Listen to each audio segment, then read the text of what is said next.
I had a breast enlargement and what they call pinoplasty, which is basically having your ears pinned back.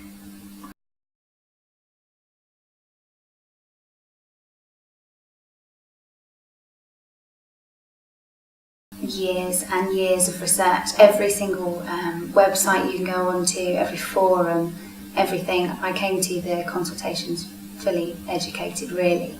I wanted to know what I was letting myself in for before I actually came to meet a surgeon, so lots of research.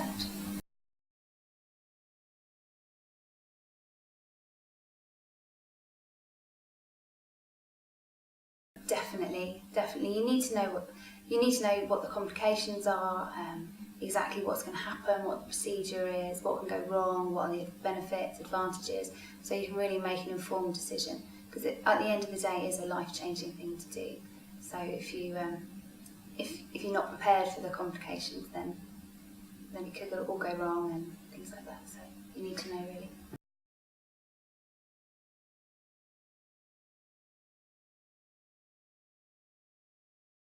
I was about 16 and I had it done when I was 25, so a long time, really. And all of my friends and family, they all said, oh, you'll never get it done. And I think I came back from university and got a job and thought, actually, I've got some money now, I'm going to do it.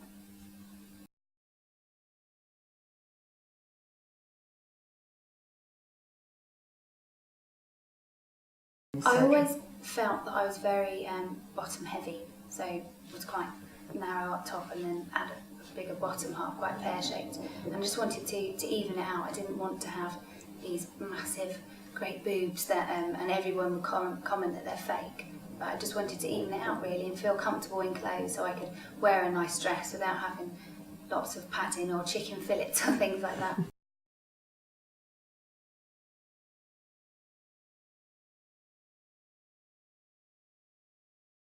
Yes, I worries about all of the complications that you read up about, but Charles and Elaine, his secretary, were really good. If I ever had a question or a problem, I just called them and they put my mind at rest or told me what the chances are of that complication happening. Or I went through a phase of wondering whether they'd be too small, and then I thought, oh my God, they're going to be too big. So I just gave them both a call, and they're always on hand to give you advice and help. So by the time the day came, I actually wasn't that worried at all.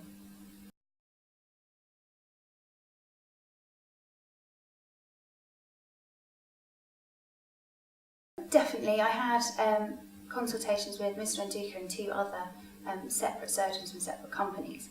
So when they were talking, I sort of knew a little bit about where they were coming from, and when they were talking about different types of implants and different types of projections and sizes and things like that, I had an idea of what they were talking about, so I wasn't just completely bamboozled by what they were saying to me.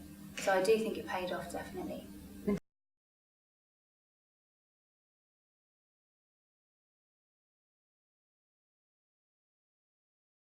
Not my ears hurt. But it was more, you have to have a pressure bandage around your head, and that was very tight and very itchy because you can't move it at all. So my ears themselves didn't hurt, but the bandage did. It sort of makes your neck ache a little bit.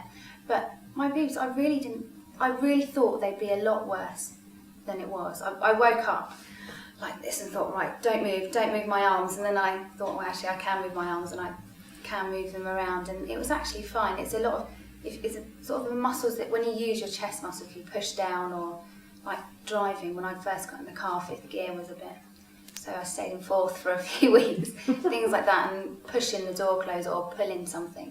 They're the things that hurt, but it's just little things, and it's not excruciating. You do something and you think, oh, that's a bit uncomfortable, I won't do it again. It's a bit like if you go to the gym and you pull a muscle, it just feels exactly like that, really.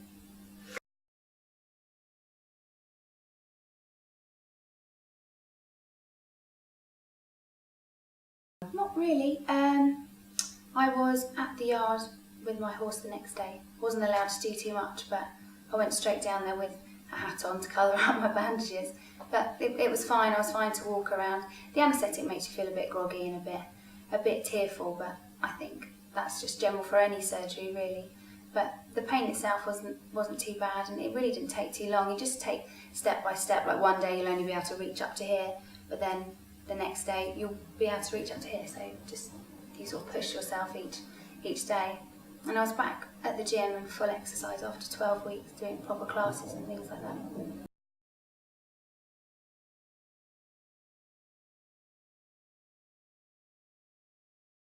You glad you did it? Oh, I wish I'd done it before. If I'd known then what I know now, I'd have had it done years ago. I'd also probably wouldn't have the cash then, but I would definitely have had it done years ago. I was so frightened about it hurting and things going wrong, and it's absolutely changed my life. And I think a lot of girls, they feel so insecure about their boobs and they don't do anything about it because they're frightened. And I really wish I could just stress to people how much it's worth that slight discomfort that you do have. Although I think that it may be that I had a really good surgeon, I was very well informed, so maybe that helped too.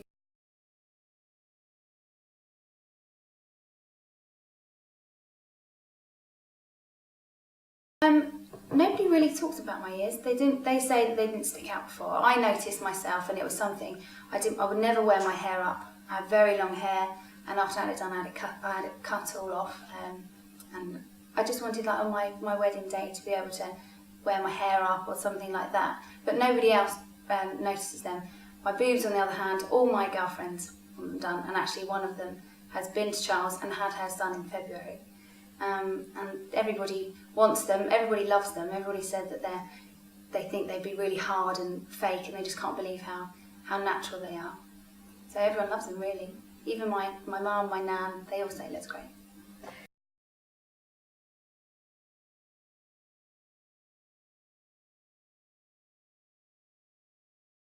Just that it's nothing to be scared of, really.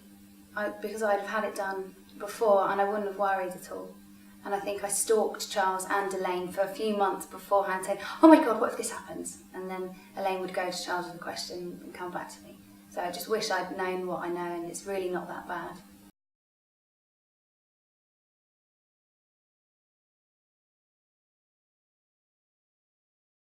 No, I was completely mental the whole time. I was leading up to my surgery, and I was just used to phone all the time and say, when we chose my implant size, I phoned Elaine the same day and said, actually I think that might be too big.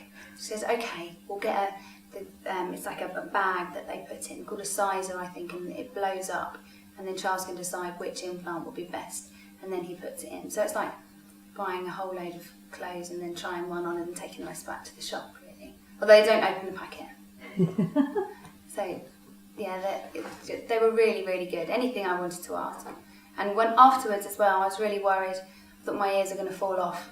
And I phoned Charles, and he said they're not. He asked me, I even texted him a picture of them, and he said they're absolutely fine. But yeah, they've just been brilliant, really supportive. It's like dealing with friends, really, by the time the operation came and I actually had it done.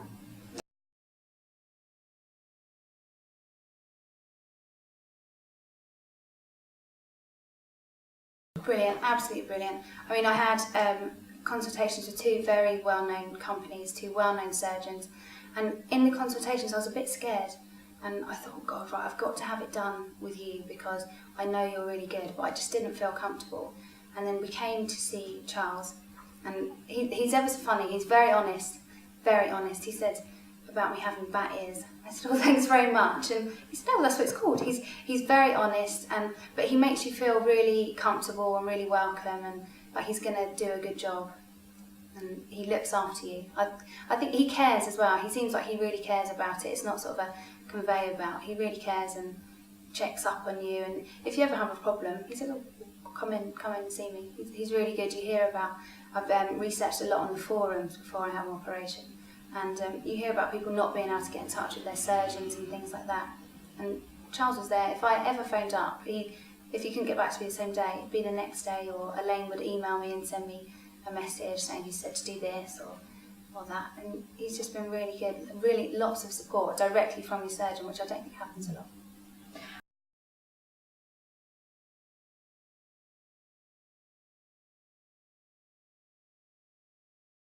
It's lovely. It's like a hotel.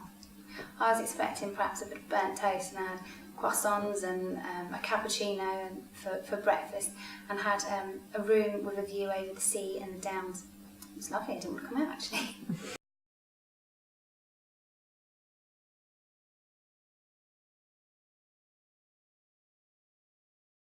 Research definitely into exactly what you want, and decide whether you've got to know about all of the complications that can happen. But if you're as insecure and unconfident about yourself as I was willing to take that risk. So you need to know exactly what can happen, what the benefits are as well. It's not all bad. And just do your research. There's a lot of forums out there that it's sort of an online community for people who are going through the same operation. And you can ask a question if there's something happening and you're really not sure, you're really worried, and someone else will reply and say, don't worry, that happened to me. And it goes after 2 days. So lots of research before and after, lots of questions. And I think people get really hung up on the price. And I really don't see how you can put a price on having a good qualified surgeon. I mean, you can't get more highly qualified than Charles. And I think if you're going to the hairdressers, you would expect to pay less for perhaps a junior stylist or something like that. So you're going to pay less for a junior surgeon. I mean, I don't know if they're called junior, but Charles is a brilliant surgeon and has got all of the qualifications. So I think you get what you pay for, really. So money well spent? Definitely. I'm still paying it off, but yeah, definitely. Thank you.